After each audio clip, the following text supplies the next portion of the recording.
On July 4th, 2020, in Alaska, me, my wife, my buddy and his wife decided to go to the hot springs and rent a cabin.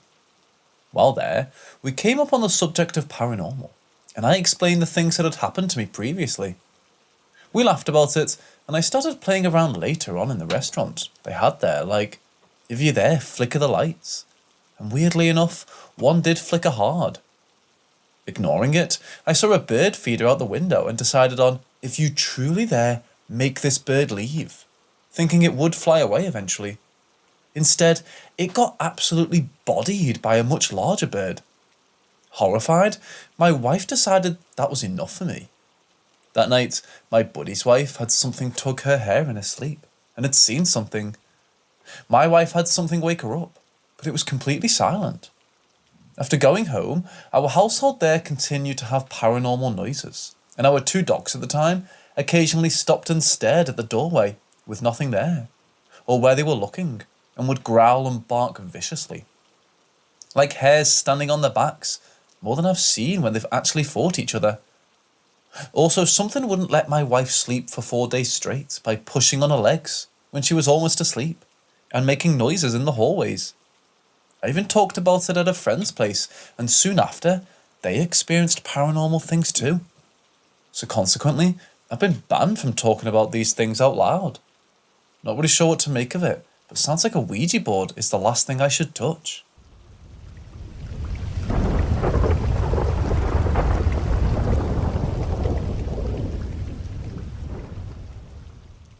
I worked part-time as a custodian on my university campus for a while. There were many times that I would be alone in a building early in the morning, before any staff or students came in. That was usually a pretty relaxing and chilled time to just be on my own, like that for a bit. There's one time something weird happened though, and I still can't come up with a rational explanation for it. So one morning, I was working at a building that was owned by the university, but it was off the main campus by about a mile. It used to be an old middle school before the university bought it. It's now used for various science labs and staff offices. I was doing my normal morning routine, and I was going through cleaning all the restrooms in the building first thing at 6 AM. Now keep in mind, I am supposed to be the only person in this building until 7:30 AM, when people start coming in. When I came in, I unlocked and relocked the door behind me, so no one else should have been in this building. I get to the women's restroom on the far side of the building. I don't bother to knock on the door, as I should be the only person in the building. As I open the door, I see a woman standing with her back against the wall. Now, this particular bathroom is shaped like a T. The stalls are in the long part of the T. So when you open the door, you can only see the sink and the stalls are out of view behind the corner. So I only saw half of this woman, as the half of her body was behind this corner of the wall that she was leaning on. I just said sorry and explained that I should be the only person in the building right now, so I didn't bother to knock on the door. This woman then proceeds to dash around the corner, and I hear her shut herself in the stall farthest from the entrance. I yelled in saying I was sorry if I scared her, and again explained that I should have been the only person in the building. I then hear her start pounding on the door of the stall. Now I'm scared, so I closed the door and block it with my cleaning cart. I called my supervisor and explained that there was a woman in the building who had just locked herself in the stall. I thought that maybe she was some drug addict that somehow snuck into the building at night. So like 10 minutes later, a couple of campus security guys show up. I open the door to the restroom and the 2 of them go in with me behind. We all clearly heard and saw this woman pacing back and forth in the stall.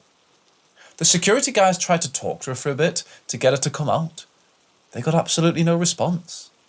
They then say that they're coming in and open the door. All 3 of us were utterly speechless when the door to the stall opened and no one was there. Later, they checked the building security footage for the previous night and didn't see anyone enter the building. I don't believe in anything supernatural, but I still cannot explain this. I worked in this building before and after this incident, probably 30 plus times, and never experienced anything weird like this again.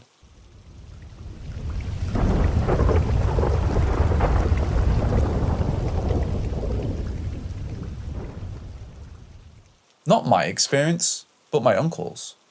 I heard this story from him before the burning hours, around 3 a.m. to 4 a.m. Couldn't determine the exact time. It was a month ago. I believe when he told about a spirit or demon or guardian whom he'd met during a hunting session he had a long time ago, long before I was even born. This being special is docile, protective, helpful and insightful. My uncle went to hunt deep in the forest, which is located near our village in the boonies. It takes about an hour to reach on foot. The day wasn't either cloudy or sunny. It was warm, but it had breezy winds giving life to all that day. He didn't get anything that day, but he found something else far more valuable than any sort of game he'll ever go on to hunt for. Countless hours had passed, wasted on tracking and waiting. He spotted something large and unknown to him in the forest. It had antlers, but it was no mere deer. It was bigger than any deer that he'd ever encountered, easily towering over him, he thought. To guess how tall and big that creature was, he said it could look like a deathclaw from Fallout, but at least as large as a small hut, and not reptilic, as it indeed looked like a deer. This thing looked at him with round black eyes with curiosity as my uncle aimed his gun, hoping to kill it and bring us home. Steadying his position and conquering his anxiety, he shot it, but the bullet never hit it. Spooked and shocked, the so-called deer ran to a direction which is familiar to my uncle, the route to the village. This behaviour is indeed strange, but my uncle proceeded to follow it. It never came to his mind that this thing did not leave any tracks, no blood, no trail. Really, none at all, until he saw it enter a clearing and eventually vanished. Before chasing the mythical beast, he didn't even spare a thought that the bullet which he shot even got to the deer. My uncle was a good shot. He's never missed, unless the missing shot was caused by something else, wind and the sort. The being never left any trail, only a small part of it, perhaps something which was connected to its antlers. This was the thing he brought home. When he slept for a moment, he had a dream, or was it a nightmare? He dreamt that his door was knocked, but also scratched by something. Opening the door, he saw it again, only this time, it was very close to him. Waking up, he took up his gun and machete to hunt it again, but he was only shouted at by other people who saw him storming out of his house, looking furious, which terrified him. Realising that the thing he brought home was something supernatural, and it links the being to him, he took it and went to a local witch doctor. He knew that the thing which he met in the forest was some sort of spirit. The witch doctor told him that the being favours him, my uncle that is, which is why it left a gift for him so it could meet him. The witch doctor fashioned the small part of the spirit into a charm so it could be hung, carried and put anywhere as a small shrine. My uncle was terrified because of this spirit, as he never had any experience with such a thing before. But he has soon calmed down by the very spirit which he tried to kill, in his dreams again. After that experience, my uncle's life has no worries. It wasn't a life filled with luxury, but he never had to complain about anything. Anything he wished for, he worked hard for and received rewarding gains. I wonder what kind of person he was before he met this deer spirit of his. My family told me he has a little devil when he was in his youth. The typical bad boy indulging in the life of hedonism, but after that encounter, they said he changed. But they didn't know that it was something to do with the supernatural.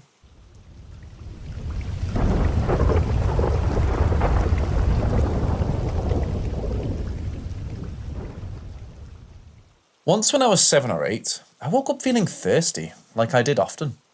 I went towards the kitchen, but I noticed a red dot from a toaster wasn't there as usual, and in its place was the silhouette of my GPA.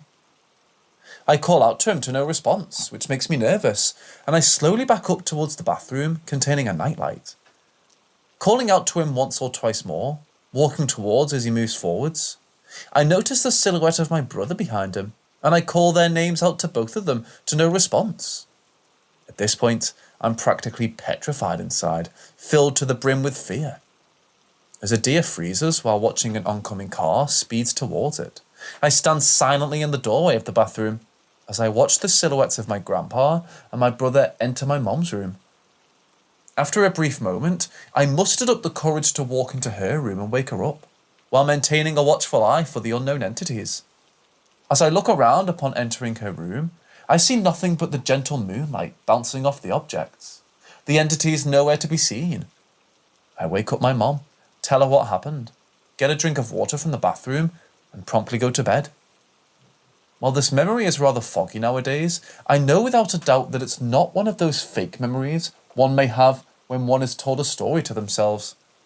I've also generally been known for having a very good memory, and I've never had any other experiences that could possibly be correlated to schizophrenia. So I can guarantee that whatever the fuck I saw that night was real.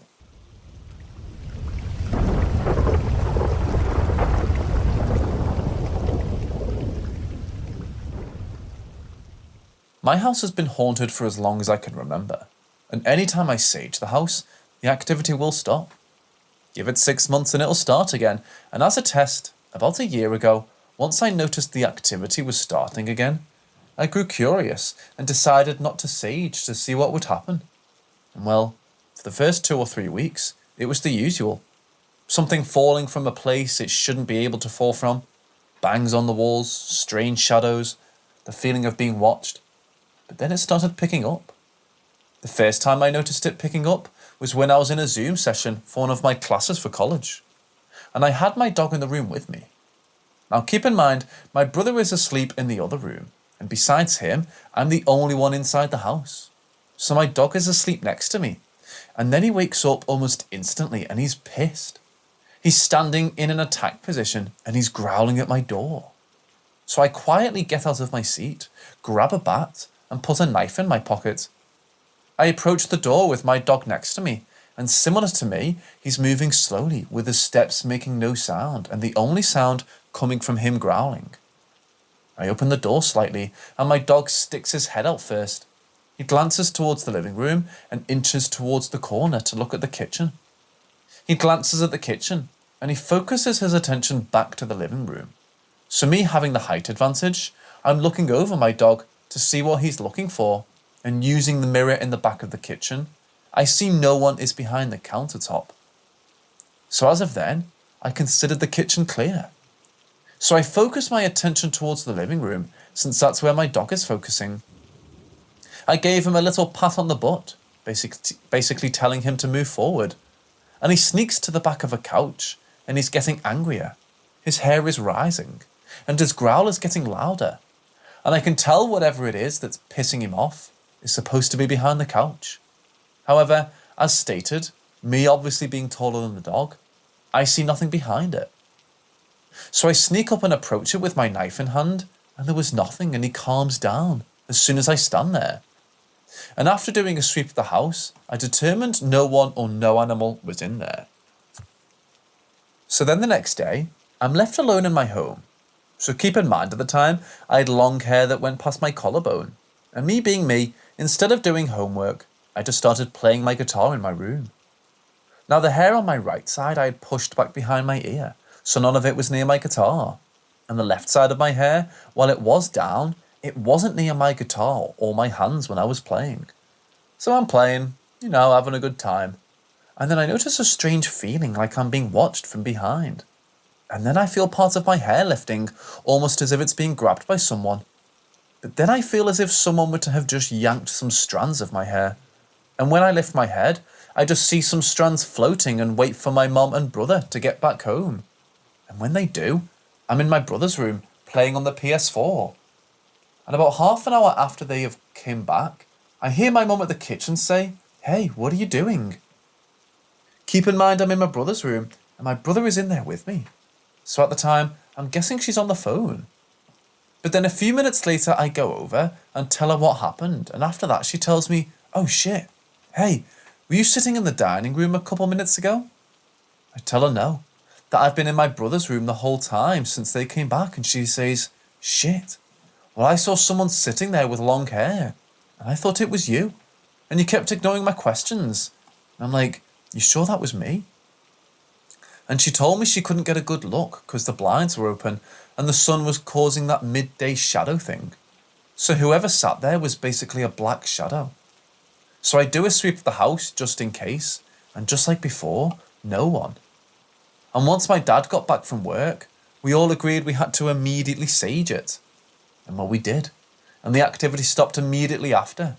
But as stated, it started again about 6 months after, and as of right now, last activity was maybe last month, until we saged it. So I'm guessing next time I have activity, it'll be 5 months or so from now.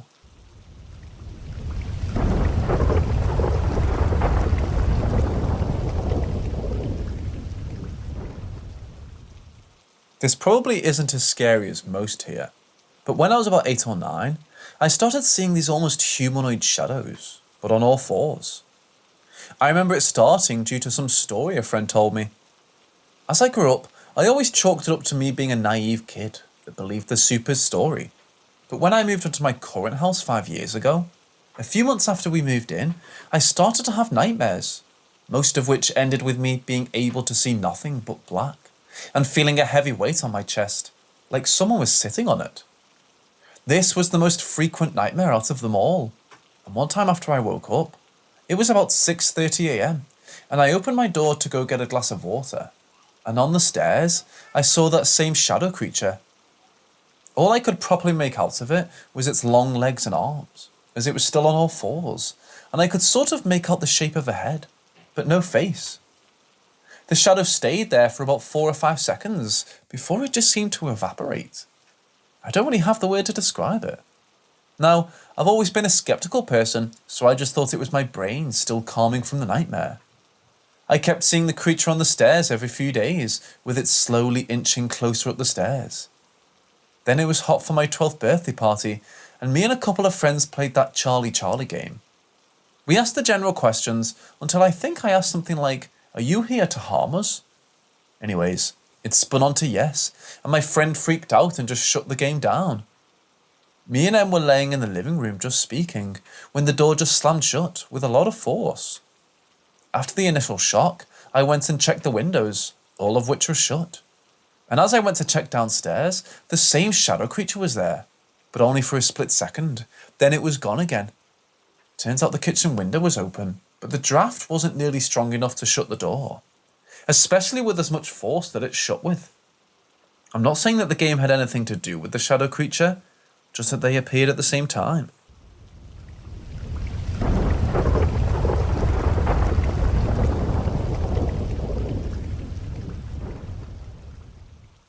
My first experience was when I was only like 5 or something. We were celebrating Christmas with my cousins in the house where my mom grew up. All of the kids were playing hide and seek, so I went to one of the bedrooms and saw 3 tall, white glowing shadows in the corner near the closet, just staring at me. I ran out crying and told my mom. She still remembers it today. Of course, kids can imagine things, but I never did that growing up, and the fear in my eyes, I honestly don't know. Another one was when I was cleaning. My grandpa passed away when I was 6 years old, and so we have a couple of his paintings in our home. One of the paintings is standing on a shelf over a dresser in the kitchen. So I was vacuuming, doing my thing, and then I suddenly saw the painting in the corner of my eye fly over the dresser with such force. Keep in mind, the dresser is pretty deep, and the painting landed another meter away from it, facing the painting upwards. No windows were open. I put it back and tried to push it down myself, but it just kept on landing on the dresser, facing down.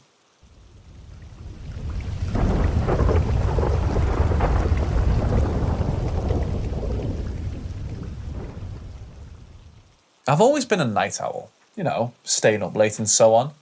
So there I was in my bedroom one night, aged 14 or 15 maybe, sitting up with a lamp on and probably reading some role-playing game or other. The house was quiet, because the only other people in it, my folks, had been in bed for a good hour or 3. Their room was right across the hallway from mine, so if they'd had any reason to leave it, I would have heard it. And I was used to listening to them because I was a teenage boy. Get me? Not to mention the leftover PTSD that made me hypervigilant, and well, let's just say that I was really good at listening. Anyway, sitting up, game book, late, quiet, nothing going on. And I hear footsteps outside my room, approaching my door, soft thump and dragging on the carpet. 1, 2, 3 steps. I felt cold inside and stiff, and my skin and my brain and my every nerve seemed to vibrate. My breathing stopped. I was locked in a state of awareness and borderline panic, and that's when I heard it. Like a dentist's drill.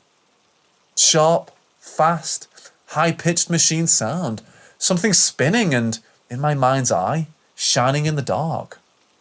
It lasted, I can't tell you how many heartbeats, because I don't think my heart was even beating. 3 seconds? Then, silence. I've never turned off a light so fast.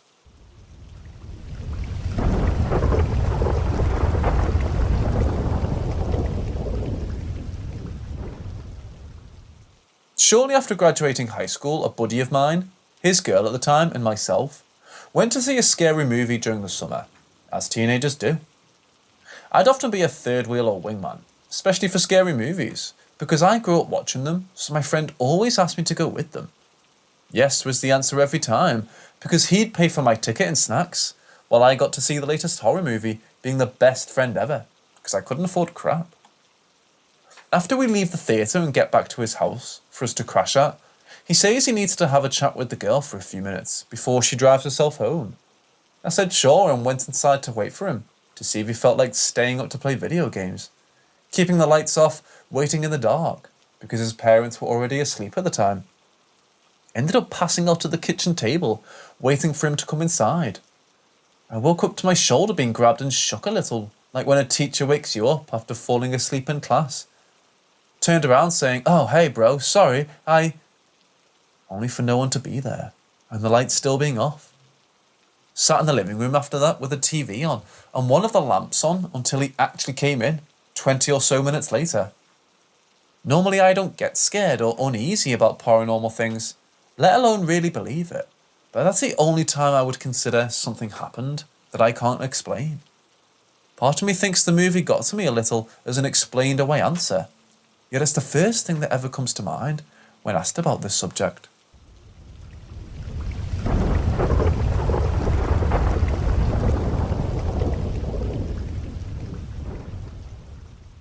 Just as recently as this springtime, I caught on to a local story about a young 19-year-old prostitute that had been here in a brothel for around 3 months and apparently shot herself in the head in 1889.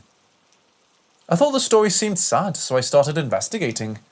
It didn't seem anywhere near complete, and I kind of thought she was killed. I basically, at this point, believed that she was murdered by a husband who had tried ditching her in several other cities previously. I tracked down her grave and started cleaning it up, and I tracked down the location of the building where she was killed. The building is now where a parking lot stands. On the anniversary of the day she died, I brought her grave some red roses, some bourbon, a nice petite cigar, and some apples and a piece of white lace tied with a red twine. It was a hot day out, and I had a bit of lunch sitting there and a drink of bourbon and a cigar. I felt a cold breath on the back of my neck, and I turned around. There's a crow in the tree, and it's doing those weird chirps and bouncing its head up and down. I thought that was an odd moment, I must admit. I literally asked, "Is this you trying to tell me something?" I walked just 2 meters from a grave to the tree, and in fact directly in front of the tree is a grave that has my surname on it. And my only surname with no date. I left after another 10 minutes of sitting near her marker. It was nice. I said goodbye for the day and thanks for having me over. I turned around and I was clearly grabbed by my hand and pulled gently. Found it quite interesting and comforting somewhat. I got home and walked into the washroom and turned on the light and bang, the light burned out. Oh well. I walked past my bedroom and felt funny. I went in and my bed was neatly made, and my favourite button-up shirt that I wore last time I visited her grave was basically folded and pressed on the seat of my chair in the corner. I don't normally make my bed or fold my shirts. I knew it all was odd, but I didn't feel threatened. It was comforting. I hear something on my balcony and I open the curtain and it's a crow, and it's bobbing its head up and down and chirping at me. That is when I felt strange. I woke up that night and went for a piss. When I entered my bedroom in the dark, a woman was standing beside my bed in a long dress and blouse. When she was gone, I was a little nervous, so I walked into the living room and she's sitting at the table in my chair, in the dark facing me, and stroking her long braid. I didn't feel threatened. In fact, I go to the grave and keep it clean for her, and I have a feeling she appreciates it. I also feel I'm not entirely alone sometimes at home now, and in public it goes the same from time to time. Perhaps I have made a friend of her, I believe, or pleased the poor girl somehow, after 131 years.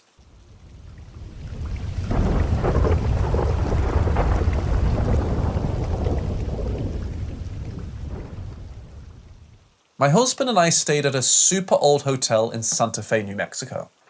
At the time, I didn't really believe in paranormal things, mainly because nothing had ever happened to me. The old room we were staying in had this decorative wooden chair that had a slanted seat.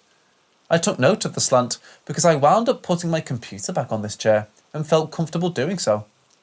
I'm super careful with my electronics, and the slanted seat made it so my bag slid all the way back into the back of the chair, so it couldn't fall. I also hung a nice new dress on the back of the chair. We went out for sightseeing, and when we came back, my dress was on the floor near the chair. I wondered if housekeeping had touched it, even though we had Do Not Disturb on our door all day, and the room hadn't been serviced. Oh well. We ordered some dinner and went to bed. My husband and I were laying in bed in the dark, talking, almost falling asleep, when suddenly we heard a super loud slam. It was so loud. We shot awake and turned on the light. There, on the other side of the room, a good 10 or 15 feet from the chair, was my computer bag. It was like someone had lifted it and threw it down. There's no way it just fell off the chair that far away. And it was a slam to the ground. I was so terrified, but my husband just shrugged like, guess the place is haunted, like a lot of places in Santa Fe. Guess the ghost doesn't like stuff on its chair. I demanded we sleep with a light on. I didn't even have the courage to check if my computer was okay until the next day. The next morning, my husband asked the front desk if the hotel was known to be haunted, and the guy just laughed and said, "Oh, what? Did you see the little girl?"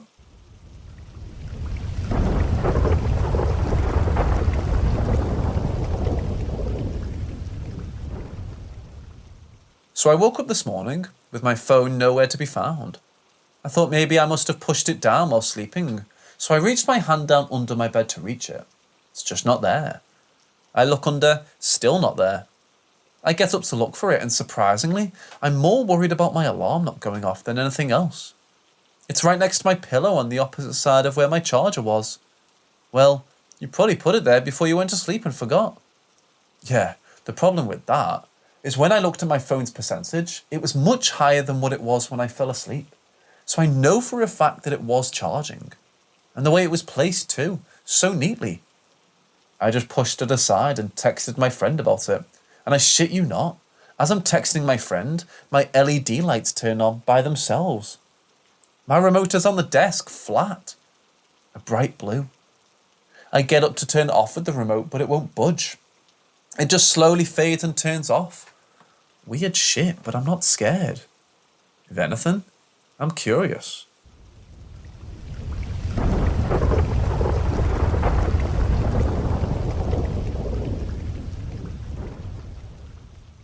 It was a dark and stormy day. I was in middle school at the time. I'm usually home about an hour or two before my parents. I would let the dog out and then get back in, get myself a snack, and turn on the TV in the living room. On this particular day, my dad was the first one home. He had court all day in the city, so he had one of his fancy raincoats on. He always kept his long coats in the front hall closet. The closet was in a weird spot to the left of our front door, which nobody ever used. We used the side door, so we hardly ever used it for anything except for my parents to hang longer coats and winter stuff. It's important to mention that my dad came in through the side door, because in order for my dad to get into the house, he had to first be greeted by our German Shepherd. I was in the living room, which was the first place you would be if you stepped in through our front door. So I had a perfect view of our front door and the closet the entire time. My dad went to open the closet door to take off his coat, and as we were talking about our day, my dad closed the door, and we both saw what we can only describe as a black cat run down the hallway to the kitchen. It made no noise and disappeared almost as quickly as it materialized. My dad and I were both in shock for a moment before we both just said, "Did you see that? What was that?" It ran the way a cat would. My dad and I had no idea where it came from, no idea where it went. There weren't many places a cat could have hidden, and certainly my dog would have picked up on a scent if there was a cat somewhere in the house. Plus, we kept most doors closed to different rooms because we didn't want the dog getting locked in on there days when we weren't home. Now, a couple things about this story. 1, we didn't have a cat. We're all allergic to them. 2, the closet was so rarely used that even if a cat somehow got in, it wouldn't have survived in the closet because we hardly ever opened it. 3, we checked the whole house afterwards. There was no way a cat could have gotten in or out because we had a 90-pound German Shepherd who wasn't fond of animals she didn't know. She would have gone completely ballistic at the mere scent of an animal in her house that she wasn't familiar with.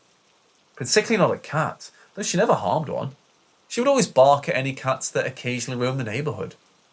4, it moved and had the general shape of a cat, but it was so quick that it didn't have any distinct features. So it simply looked like a black figure of a cat. My dad is kind of a skeptic, and even this is something that he couldn't explain. To this day, my dad and I are still trying to wrap our heads what we saw. We talk about it every once in a while. It was really weird. Genuinely, no explanation.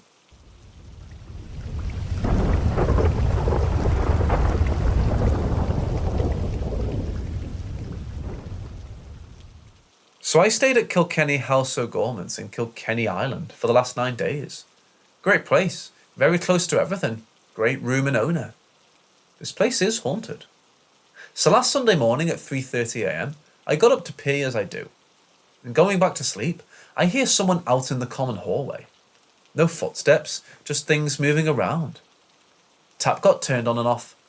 I distinctly remembered 10 knocks randomly on the wall. Then I heard noise downstairs in the bar area. No footsteps down the stairs either, and these stairs are very creaky. Then about 4 a.m. it all stopped. I didn't go out and check any of this because I'm not messing with that stuff. Oh, and the only other person who was upstairs with me was snoring away. So nothing for a few days.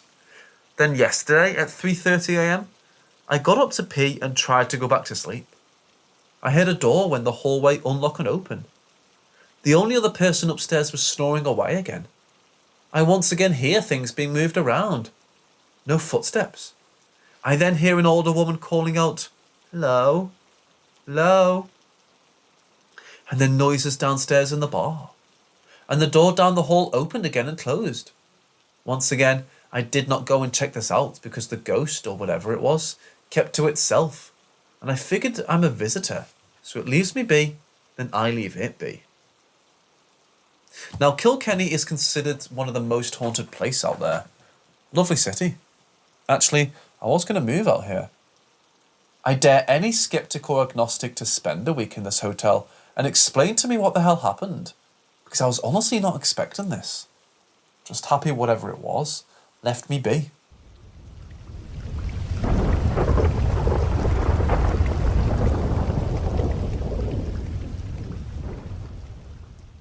I've always had an attraction to dark things since I was young, and my grandparents always used to try me and pull me away. It worked for some time, but that was until my first paranormal encounter at 13 years old, whilst at a friend's house. Since then, I'm convinced the ghost has followed me, as I've seen it in my house as well as both my grandparents seeing her. There's a woman who's dressed all in black, Victorian style, and a tall shadow man who appears to me the most frequently. The shadow man first appeared to me in a dream, where I thought he was in my wardrobe, and on one occasion told my grandparents there was something up there. Up until recently, I had never been touched by a ghost or felt scared. But about 2 months ago, I felt a hard pressure on my right hip while standing in my bedroom. Nothing else could have done this. It happened again around 2 weeks ago as well, but I was in bed. At that time, I believe I saw it standing by my bed as well. Is this something dangerous, or something that could escalate?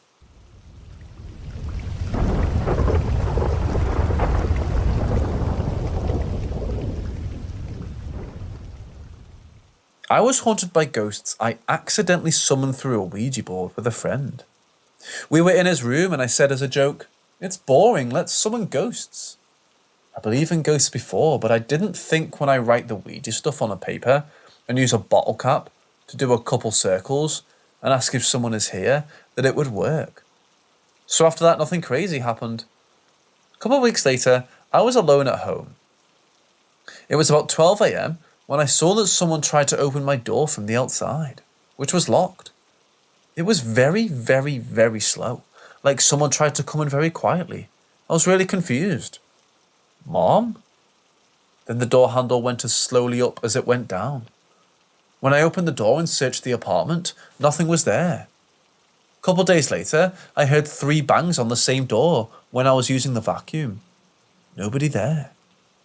Slowly after this, I started hearing whispers, things moving on its own, lamps being shook and the lights flickering. Very much happened, but that's not the point. At some point, I knew I was getting chased. I thought by one entity because I heard the whispers, for example, when I was in the car on the seats behind me. I made many videos, but I cringed to watch them. I'm happy it stopped. On the day I realised I'm getting chased, I went to the church. I saw in the mirror someone sitting behind me, just a black figure with a kind of robe. When I arrived at the church, I got out of the car and walked to it. When I was walking back to the car, I saw someone sitting in it in the driver's seat. Again, just a black figure. Both windows were rolled down at the front seats, so I couldn't see a reflection or nothing. It wasn't in the back seat either. I made a video while walking back to the car and made it brighter. I screenshotted the moment where you can see a man sitting in the seat. Looks like a beige or brown shirt and his face looks like a corpse. His mouth was open, shaped like an O, and the eyes almost closed. When I sent the pic to some friends, I saw at some point the face of a smiling woman behind the man, like she was talking from the back seat with him.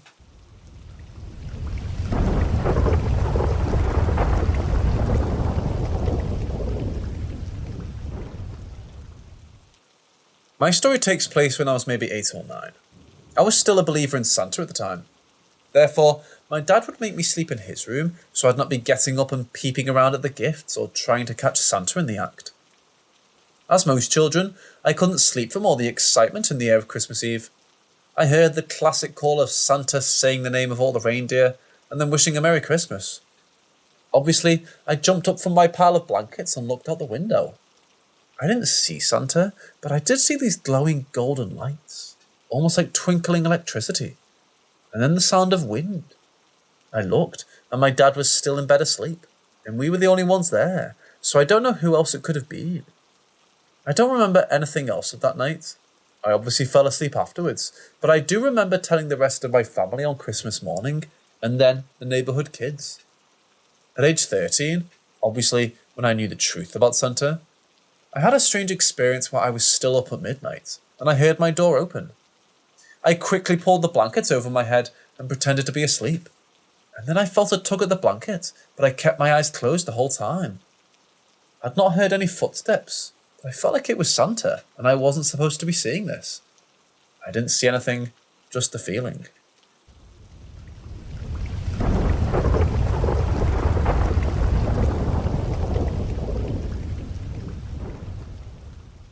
For a couple of years now, I've noticed something that I'd never noticed before. I'll be sitting there in my room on my bed, and it'll feel like someone sits down on the bed behind me or towards the end of the bed. It's becoming somewhat of a norm, honestly. I've never really told anyone because I thought maybe I was really starting to lose my mind. Tonight, my neighbour that lives above me was hanging out, and we were sitting in my room.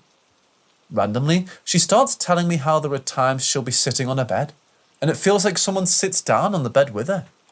I got goosebumps from head to toe. The fucked up thing is, my spirit talker app on my Android has said her name 2 nights in a row. I don't believe in coincidences. I've always felt like there's a child spirit that walks and runs through my hallway quite often. I've never been scared of him. I'm not the only one that's seen him. So is it really a spirit in my hallway? Have they decided to sit with me? Is it my sissy that was killed 3 years ago, or is it someone or something else? Has anyone ever experienced the phantom feeling of someone sitting down on your bed when there's no one around?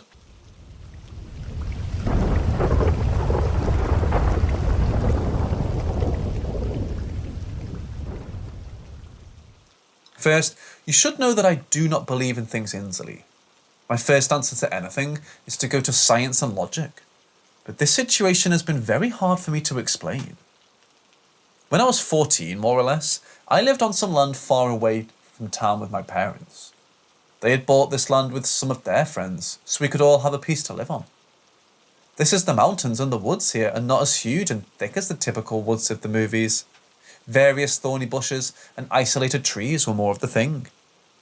The thing about this land is that there was a house already built, but it had seen better days. The house was not tall, kind of buried in the ground, and looked from the top, it could kind of look like a T. It had a main hallway, and to the side of it 4 rooms, all connected to each other. The house had no windows or doors, and the floors were just cement, and it made the perfect spot to skate. So given the context of the place, let's get into it. I was playing with my younger sister and one of her friends there. The game was that I was a bartender, and they would do the drive-through thing and ask for a drink, and I'd give them water. They stepped outside to do something, and I stayed in that room I was bartending from. So I start to get impatient and walk in circles when I smell it. The well-known smell of rotting flesh. Now, this doesn't scare me. I was raised in that land, and dead animals were pretty common and interesting. So I decide to investigate. I step into the room next to where the smell appears to come from, and I start investigating. I stick my head through the window to the outside and nothing. The smell was inside. Maybe it's a dead bat, I think, kind of getting excited about finding it. So I step into the other room next to it, and then I spotted it. To my right into the corner, there was a dog German Shepherd mix laying on the floor gutted. Its head was resting against the corner in such a way that it was upright, and the eyes of it were looking at me. Not in an open-eyed because I'm dead kind of way. I felt it stare at me. Maybe it was the shock of what I saw, or maybe it was something else. But the first thing that came to my mind and body was run, now. I went outside screaming and told my sister what I saw.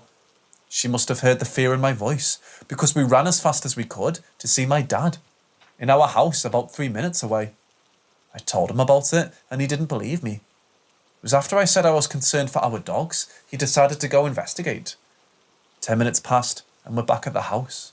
But there was nothing there, neither dog, nor smell, nor blood. Everything was clean, and it was a pretty harsh scene. My father never believed me, and I have a tough time doing so. Was it an isolated psychotic episode? Nothing like that has happened to me again. Or maybe it was a creature. In which case, what?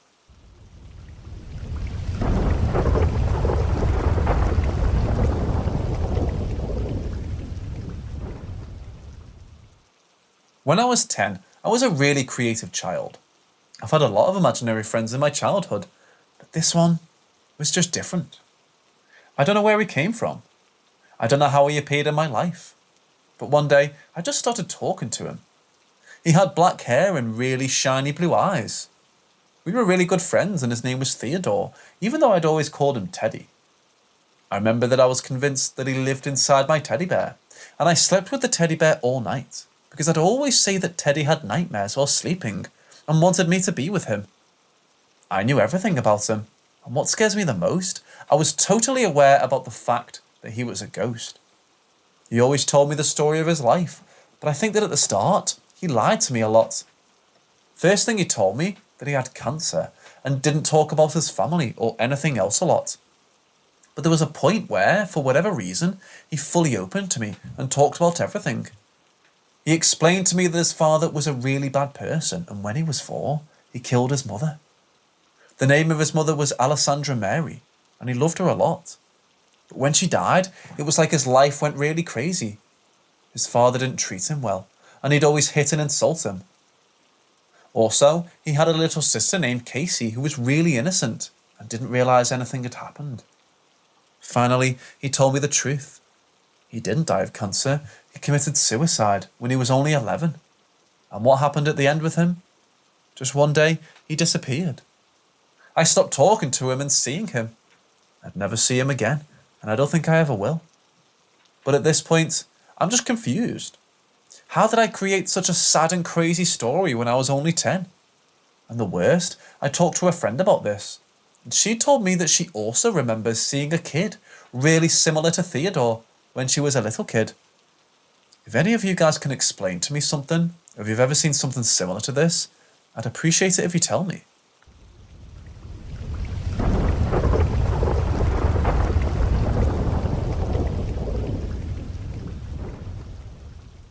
A few years back, I encountered something that lasted a few seconds, but honestly fucked me up so much. A little backstory on me and paranormal experiences. I've been hearing and seeing things for long, though I always try to talk myself into believing it's just an illusion. But my gut feeling knows when something is wrong, and I feel it every damn time I'm in that house. I'll be talking about it in a minute. So my family is Christian, but there's one grandmother we'll call her R and the other one A. So R is a medium. She's been doing it professionally, and she always told me that these things pass down. Don't know if that's true though. So now on to what actually happened. I was at A's house for a night, because I used to love sleeping over at her place, even though I think it's haunted. So on this one night, I was laying on the couch, ready to go to sleep. So I covered my head with the blanket, as I always do, out of fear of spirits. A few hours go by, and I just can't fall asleep, so suddenly, I feel the intense urge to peek out from the blanket. So I do that, and before me, I see sickly, skinny, pitch-black legs with backwards turned feet. I put that blanket over myself again as fast as I could. I didn't dare to take it off, even if I couldn't breathe. I've been wondering what the fuck this is for years. I found something called Pitchul Peris online, which is a Pakistani/Hindu legend, but since I'm in Germany, I don't think that's inherently what I'm looking for. If someone can explain what this is, please do. There's nothing I can find online about it.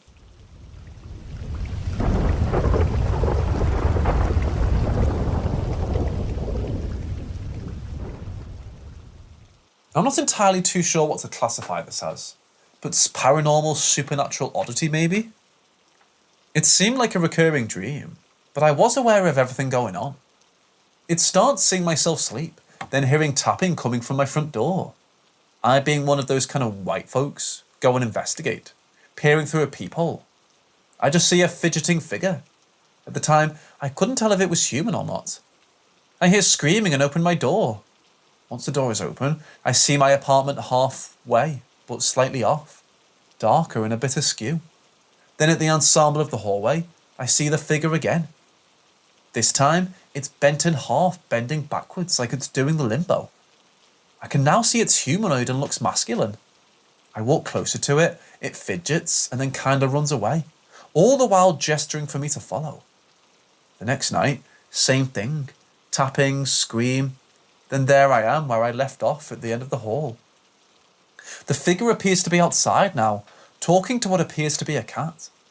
I've got to see this through and figure what the fuck's going on. Elevator doesn't work, so stairs it is. Dark of night, hear a howl of a cat. Go around the building to see the figure. No cat. Immediately, my mind goes to that kid in the Grudge movie. I'm standing there just watching this thing. It fidgets again and then looks at me, as if it's going to limbo its way into my soul. Startled awake. Final night, outside, in the dark of the night. The figure is still staring at me. It begins to move faster and faster until it gets right in front of me and asks, "Wanna play?" It goes on to explain, a game of limbo. I win, you join me as a crooked man and we visit others. If you win, you leave freely to be left alone. No time to decide if I'm playing or not. I hear music and assume the game has begun. Then, nothing. I'm back in my bed asleep, waiting for my alarm to go off. Like I said, not sure what to categorise this as, but it was strange. A little terrifying.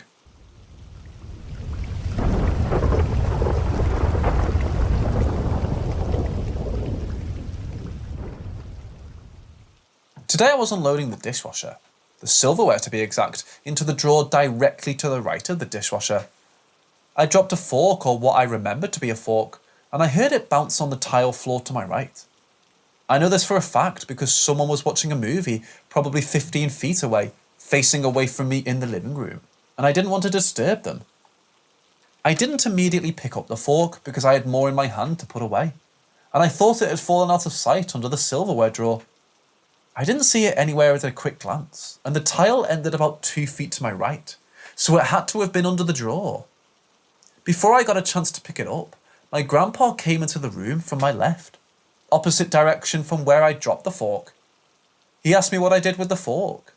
He later described to me that he was curious, because he thought I might have been lazy and put the fork in the drawer without rinsing it off first. I then told him I hadn't picked it up yet, so I went to pick it up and I couldn't seem to find it anywhere.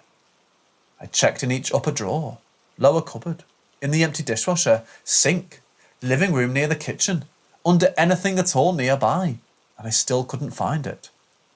I also ruled out my grandpa playing a trick on me as a factor, because there was a dog chewing on a new bone about 5 feet to my right in the living room. When I dropped the fork, I made a mental note not to let her or the other dog near the fork, so they wouldn't pick it up and lose it. This ruled out my grandma getting a hold of the fork, because I was making sure nothing was close to my right, near the fork. Also, just to mention, it's hugely unlikely either of the dogs would be interested in a fork falling while they were chewing on their new bones. I also know that I didn't just wash the fork and put it away and forget. This is because my hands were dry, and I used another fork that I planned to wash along with the fallen fork to itch my dry hand. I couldn't wash my hands recently. I'm sure the fork will turn up sometime, somewhere, in plain sight. But I've searched that small area very thoroughly for a good 10 minutes in total, and I'm stumped.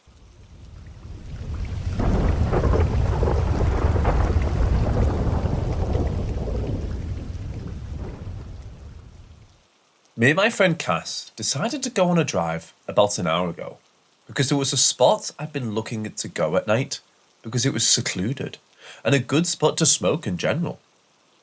Around when we started talking about it, he noted that he started smelling something sweet, cherries, and a hint of cigar. I was familiar with this entity as it's been around my room since I moved in back in 2020. It's not a malevolent entity, and it's actually quite kind. Cass stated that it felt like he'd been hugged and just overall felt comfortable with the entity around. So we go on the drive and we're talking and all, and we turn down the last road until the destination when I see a tree down in the road. It didn't block the road completely, but it was too narrow of a gap for my car to fit. Well, I knew a back road that led to the same destination, so we turned around and headed down that way. It was a very wooded back road, no service, very few houses for miles, and surrounded by trees. It was the type of road to only have one lane because of how unused it was. As I'm driving, we're talking and we pass over a bridge. I pointed out as a spot I wanted to take him another time, since it's just a nice area. Not long after we passed it, he said, "Did you see that?" It's a very curvy road, so I initially assumed it was an animal, as I hadn't seen anything. I asked what he saw and he said, "It looked like something that crossed the road." Immediately, I got an intense feeling of dread. I asked if he felt it too, and he confirmed that he did. So I stopped the car, took a moment, and immediately said, "We're not supposed to be here." He agreed, and I turned around, heading back to where we just came. The dread got more intense, but after we crossed the bridge, it eased, but was still there. I stated that whatever it was isn't allowed to follow us home, and it wasn't allowed on my property. It started to disappear, and we kept seeing things along the road like shadows. As I was driving to the main road, a white truck pulled up very fast to a stop sign on a side road, almost as if out of thin air, and pulled out behind us. I didn't take much note of it until I looked in my rear view and saw it tailing the hell out of us. I pointed it out, and Cass said he didn't like the feeling he got from the truck. We got to the stop sign that led out the main road, and I purposefully didn't turn my blinker on, in case it was following us. But the truck did, and it was turning the same way as us. After I made the turn, I waited a few moments before looking back in the rear view, and it was gone. It disappeared into thin air. The drive home was silent, and Cass waited until we got back to talk about things he knew and should have thought of before we got in the car. I was telling the story to a friend over Discord and asked Cass to describe the thing he saw in the road, asking if it walked on 2 legs or 4. He said it didn't have legs. It was brown and looked like a head that just crossed the road. Asking him about it now, he said that it was tall, taller than the door frame of my closet, and he saw it from a distance, so he didn't know what its body looked like. I asked if it could have been a bat, and he emphasized that it couldn't have been. During the drive home, we both noted that it felt like there was a hand on each of our shoulders. He pointed out the log in the road could have been a sign not to go, as well as the friendly entity that appeared in my room beforehand. I'm thinking it's a certain W-word entity.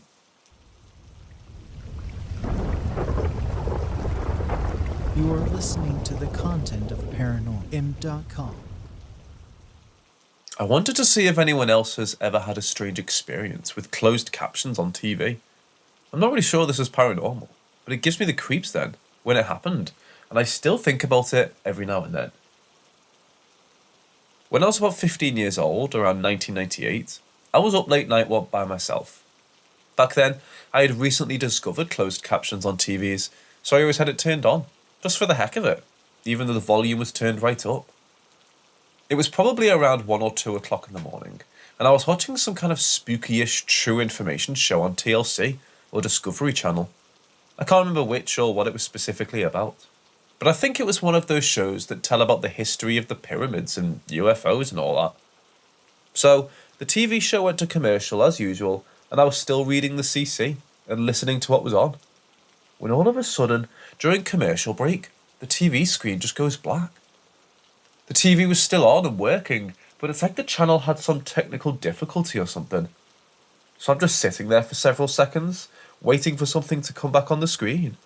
When I see on the black screen in CC the question, "Do you believe in Satan?" The screen was still dark, and nothing else and no sound was coming from it, but it just had that question on it in closed captioning. It stayed like that for probably 30 or 40 seconds, and finally, a regular commercial came back on. But even with the commercial on, the creepy question lingered on the screen until after the regular programming came back on. It was probably stuck on the screen for a minute or two while the TV show was back on. Those words were never part of a real commercial on the TV show itself. It eventually went back to normal and started working correctly again. It's like I said, it wasn't really a big deal, but it creeped me out, and I wanted to know if anyone else had any rogue captions using CC. You are listening to the content of Paranormal.com. From a cloaked man in a hood without a face, to someone with an affinity for a certain room, as well as several other sightings in between, the Holy Family Parish Church in Maine is haunted with a lot of activities. The Stillwater Montessori School rented out 2 rooms and utilised a good part of the building for their interests. From 1990 to 1997, I went to this school. Its layout was fairly simple. The door the school used were the ones closest to the road. It opened up to a long hallway immediately in front, and a hallway to the right. This right hallway was where the school resided. This shorter hallway, on the right side, had a classroom that we used as a dining room, then 2 classrooms, Terry's and Al's. Past those 3 rooms was a large open coat closet. Around the corner along the adjacent wall was a large kitchen with a few tables. On the left side, a catering hall across Terry's classroom, and bathroom across the coat closet. The kitchen. In the large kitchen, something lurked. This room, us students weren't allowed to play in, and we used it only periodically, if the church needed our normal dining hall for an event. I saw it lurking throughout the day. I always saw whatever this was through the half-length window of the closed door. It looked like a man with head with long dark hair. Every time I saw him, he walked past the door. I never saw a face. Being a curious, somewhat mischievous kid, I had to check to see who else was misbehaving. Often the door would be locked. I'd peek through the window and see no one inside the room. When the door was unlocked, I stepped inside. I wouldn't be greeted by anyone. The room was always empty. Well, it always looked empty. It didn't feel empty, and it didn't sound empty. There was an authoritative energy in the room. It was strict and cold. I was a little nervous that if I stayed there for more than a minute, I'd get a good beating. The minimal moments I poked my whole body in the room, I could faintly hear dishes rattling by the sink and general mixing and cooking sounds. Sometimes we'd have to eat lunch in this room because our normal dining room was occupied. I was the only student not excited to eat my lunch here. Upon finding out would be guests in this room, I'd dread it and lose my appetite. I wasn't the only one eating there, so that made it a little bit better. I still didn't feel welcome. I'd constantly hear extra noises that didn't match students who were eating packed lunches. It was unsettling. I was always glad lunch was over when in this room. The reception hall. The school used the catering hall for potlucks throughout the year. The potlucks would include a theatre show put on by the students. The energy in this hall was somewhat ominous. Due to the kitchen and bathrooms jutting out from an otherwise large rectangular room, there were 3 sections of this room. The open area in front of the bathrooms, the large area overlooking the kitchen, and the smaller area that faced the entrance. This smaller area had a dark corner where the panelling was different. It looked like a booth or nook that maybe a cash register might be placed. Behind the counter, there was a weird room and closet that didn't feel right. Other than this section, light brown panelling, a suspended ceiling and white-grey speckled vinyl adorned the room. In the centre of the longest back wall hung a large crucifix, between 2 large windows. There were 2 potlucks a year. Rehearsals took place in the hall, on a makeshift stage between the 2 windows. This is where all shows were performed. I always felt an audience of 2 extra people watching us. In the height of this feeling, whenever I'd look over by the kitchen wall, directly across from where I was standing, I'd see a faint shadow of a man in a top hat. The man wasn't letting off a whole lot of emotions. He was just there like an overseer, sending wide bits of compassion, in a slightly ominous way. Meanwhile, over by the darker panelling, an angry energy lingered behind the shadows, invisible to the eye, but I could feel it. Sorrowful anger, looming. As long as I stood clear of this dark area and never ventured there alone, I knew I was safe. Midnight Mass at Christmas. Growing up, it was a tradition to go to midnight Mass on Christmas. My Aunt Claire, my brother Josh and I would nap in the evening and got up at 11 and head to Mass. Often the church that would host the Mass was the Holy Family Parish Church. One Christmas, while I was in high school, probably 2003, we arrived at the church and entered the church by way of the main entrance, overlooking the road. The 3 of us walked down the alley to sit in the pew we wanted, towards the middle of the floor. We sat down. As the Mass went on, eventually I caught a glimpse of a man on the stage. Anger and confusion added to the overwhelming gracious, peaceful Christmas atmosphere. He was wearing black cloak. The hood was over his invisible head. It just stood there for a few seconds before it just turned around and disappeared behind a red curtain. Even though this hooded figure scared me, I never mentioned it to anyone. I knew it wouldn't be able to hurt me. Usually, all Catholic churches have some energy. None of the energy is anything like what looms here.